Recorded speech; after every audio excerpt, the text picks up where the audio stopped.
ہوں گی، رزق اور مال میں برکتیں ہوں گی، عزت میں برکتیں ہوں گی، ایمان بڑھے گا جب رب کے کلام کے ساتھ ہمارا تعلق اور نسبت اور جو ہے وہ وابستگی ہوگی۔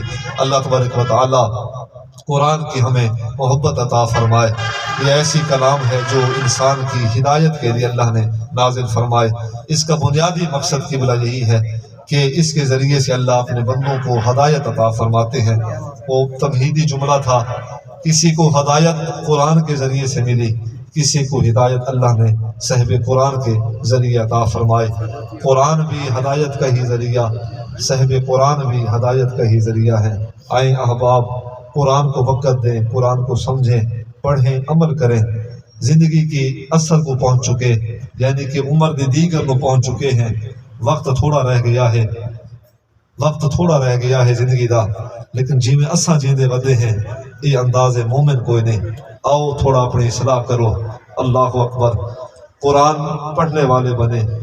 اس عنوان کے ساتھ جب تک سامان دعا نہیں آتا، اس عنوان کے ساتھ آقا کریم صلی اللہ علیہ وسلم کا وہ فرمان سرکار نے ارشاد فرمایا کہ یہ وہ رسی ہے ممدود و الہ، یہ وہ لٹکی ہوئی رسی ہے جو اللہ تبارک و تعالیٰ کی دست قدرت میں ہے۔ فرمایا کہ اگر کوئی یہ چاہے کہ میں رب کی ذات سے جڑنا چاہوں تو فرمایا کہ اللہ کی اس لٹکی ہوئی رسی یعنی کہ قرآن کے ساتھ وابستہ ہو جاؤ، تو انسان قرآن کے توسل و وسیلے سے رب کی ذات سے جڑ جائے۔ ایک حدیث پاک تھی، میرے پاک نبی علیہ السلام نے ارشاد فرمایا کہ تمہارا دل چاہے کہ تم رب سے کلام کرنا چاہو، فرمایا کہ اگر تمہارا دل چاہے کہ رب تم سے کلام کرے تو پھر نماز پڑھو، اگر تمہارا دل یہ چاہے کہ تم رب سے کلام کرنا چاہو تو پھر اللہ اکبر قرآن کھولو اور تلاوت کرو۔ تو فرمایا کہ قرآن کی تلاوت کے ذریعے سے یوں گمان کرنا کہ تم رب سے کلام کر رہے ہو۔ واقعات ہیں، اللہ اکبر، احکامات ہیں قرآن کے دامن کے اندر ہر وہ پہلو ہے۔ اللہ تبارک و تعالیٰ نے وہ پہلو بیان فرمائے جو انسان کی خیر و ہدایت کے لیے بہتر تھے۔ قرآن اللہ اکبر ہم کلامی کا ذریعہ بھی ہے، اللہ کی رحمت کا ذریعہ بھی ہے۔ قرآن ایک ایسی لا ریب و لا شک کا کلام ہے جس کی ظاہری حفاظت بھی اللہ خود کرتے ہیں اور جس کی حقیقی محافظت اور حفاظت اللہ خود کرتے ہیں۔ باقی دنیا کی جتنی بھی کتابیں ہیں، کلام ہیں، وہ تحریف شدہ ہیں، ان میں جو ہے وہ تبدل و تبدیلی یا ہو چکی یا ہونے کی گنجائش ممکن ہے، لیکن یہ قرآن ہے الحمد کی الف سے لے کے والناس کی سین تک، اس کی جو ہے حفاظت میرے مالک کی بارگاہ میں سے ہے۔ قرآن کا ظاہری حفاظت بھی اللہ ہے، قرآن کا حقیقی محافظ بھی اللہ ہے۔ یہ کسی کے جلانے سے یہ صحیفہ مک نہیں ویدا، یہ کہیں دے سالن دے نال قرآن ختم نہیں تھی ورنہ ان کی نادیدی تھی، ان کی جو ہے وہ بے عقلی تھی، بے دینی تھی، دل کا ایاد تھا، دل کا بغض تھا، جو قرآن جلا کے انہوں نے جس کا اظہار کیا۔ یاد رکھیں قرآن جلانے والے جل جائیں گے، مٹ جائیں گے۔ قرآن کل بھی اللہ کی حفاظت میں تھا، قرآن آج بھی اللہ کی حفاظت میں ہے۔ آپ پڑھیں قرآن 28واں سپارہ، آپ پڑھیں قرآن۔ اللہ تبارک و تعالیٰ نے قرآن کی ہیبت کو خود بیان فرمایا کہ یہ عام کلام نہیں ہے، یہ تو اس کلام کی تاثیر ہے کہ اللہ تبارک و تعالیٰ اس کلام کو اگر پہاڑوں پہ نازل کرتے تو پہاڑ بھی ریزہ ریزہ ہو جاتے۔ لو انزلنا ھذا القرآن علی جبل لرأیتہ خاشعا متصدعا من خشیۃ اللہ، لیکن فرمایا کہ اللہ نے قرآن پہاڑوں پہ نازل نہیں کیا، وہ سارا قرآن الحمد کی الف سے لے کے والناس کی سین تک شرح نبوت سینہ مصطفیٰ پہ اللہ نے نازل کیا، اور سارا قرآن میرے نبی نے اپنی امت کو عطا فرمایا۔ تو پہلے لوح محفوظ پہ، پھر قرآن سینہ مصطفیٰ پہ، پھر قرآن نبی کی امت تک آ کے پہنچا۔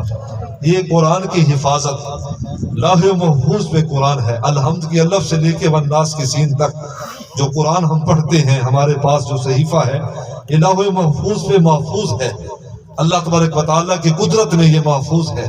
قرآن جلانے سے مک نہیں ورنہ، ختم نہیں ہو ورنہ، جلانے والے جل جائیں گے، لیکن قرآن کی حفاظت اللہ کے دست قدرت میں ہے۔ اے اللہ اپنے پیارے حبیب علیہ السلام کی ساری امت مرحومہ کی بخشش و مغفرت فرما۔ بالخصوص بھلے غلام یاسین صاحب، ان کے صاحبزادہ بھائی محمد یاسر صاحب، جو وصال فرما گئے اے اللہ ان کی بخشش و مغفرت فرما، اے اللہ مرحوم کے درجات بلند فرما، صغیرہ اور کبیرہ گناہ معاف فرما۔ ہم گواہی دیتے ہیں کہ وہ نیک انسان تھے، خوش طبیعت انسان تھے، مسالت پسند انسان تھے۔ اے اللہ ہماری گواہیوں کو ان کے حق میں قبول فرما لے۔ بتقاضۂ انسانیت اگر ان کی ذات سے زندگی کے اندر، زندگی میں سے کہیں بھی اگر کوئی کمی بیشی، گناہ یا خطا سرزد ہوئے، اے کریم تو اپنے رحمتوں کے توسل سے مرحوم کے خطاؤں کو، گناہوں کو معاف فرما دے۔ مالک تو 70 ماؤں سے بڑھ کے پیار کرنے والا ہے، تو کریم ہے، تو رحیم ہے، تو غنی ہے، تو ستار و غفار ہے۔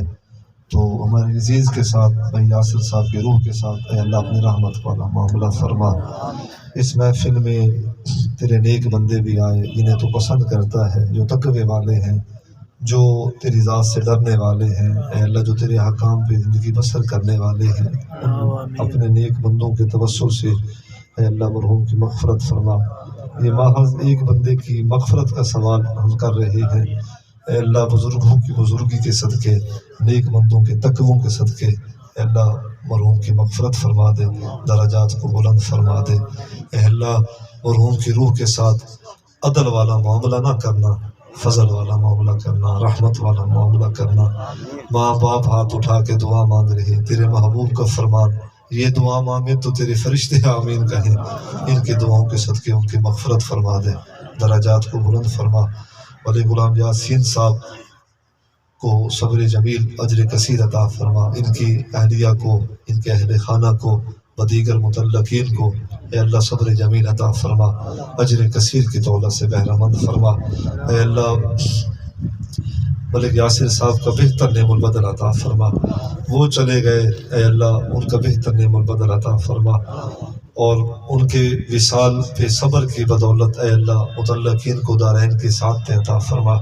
اللہم اغفر لنا قبل الموت، اللہم انی اعوذ بک من عذاب جہنم، اللہم انک عفو تحب العفو فاعف عنا یا کریم یا رحیم یا رزاق۔ وصلی اللہ تعالی علی خیر خلقہ ونور عرشہ وزینت فرشہ محمد مبارک وسلم اجمعین۔